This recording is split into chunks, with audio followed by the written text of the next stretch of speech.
কালকে যেন মা তোমার কথা বলছিল। আচ্ছা বেশ, বুঝলে তো, বাড়ি যেতে হবে এবার।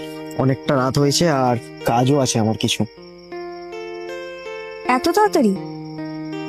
আগে তো তুমি আমার সাথে 9টা অবধি থাকতে, আর এখন সন্ধে না হতে চলে যাবে। কাজের প্রেশার বাড়ছে বর্ষা, সেটা তোমায় বুঝতে হবে। আর কিছু কাজও আছে, তুমি বেরিয়ে যাও সাবধানে, আমি যাই। আচ্ছা ঠিক আছে। ঠিক আছে, আসছি। হ্যাঁ, টাটা। কি হলো বিষয়টা? আমি কিছুদিন ধরেই দেখছি ও সময়ের আগেই বাড়ি চলে যাচ্ছে, আর কাজ তো সে একই করে। এত প্রেশারটা কিসের? নাকি অন্য কিছু? আজকে একটু আমি ওর পেছন পেছন গিয়ে দেখি আসলে বিষয়টা কি।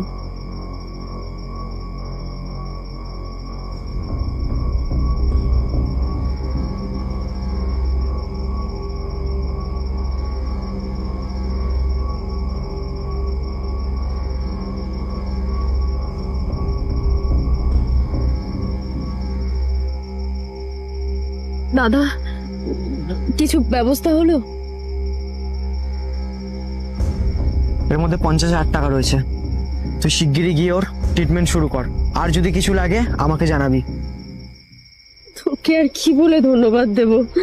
তুই তো বাবা চলে যাওয়ার পর থেকে এখনো অবধি আমার পাশে রয়ে গেছিস, আর তুই যেভাবে আমাকে সাহায্য করছিস, আমি তোর ঋণ কোনোদিনও ভুলতে পারবো না। আমার বিয়ের পর থেকে আমার স্বামী অসুস্থ, তুই যদি না থাকতিস আমার যে কি হতো।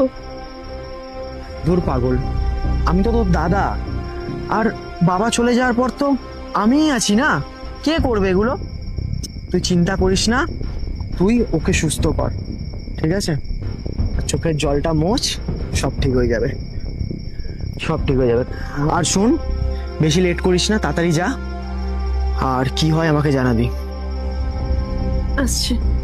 ঠিক আছে।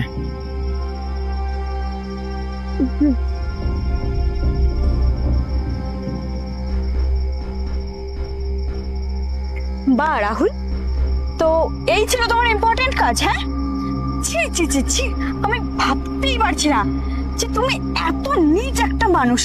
শেষ পর্যন্ত কিনা তুমি আর 5টা মানুষের মতো সে একটা বিবাহিত মেয়ের সাথে রিলেশন করলে। ছি ছি ছি ছি ছি, আমার মা বাবা তোমাকে কতটা ট্রাস্ট করতো, কতটা বিশ্বাস করতো, আর তুমি এইভাবে আমাকে ঠকালে। আমার ভাবতে ঘৃণা হচ্ছে আমি তোমার মতো একটা ছেলের সাথে রিলেশনে এসেছি। আমার তোমার মুখটা দেখলে না ঘৃণা হচ্ছে, তোমার মুখটাই আমার দেখতে ইচ্ছা করছে না। আজ থেকে তোমার সাথে আমি কোনো রকম কোনো সম্পর্ক রাখবো না।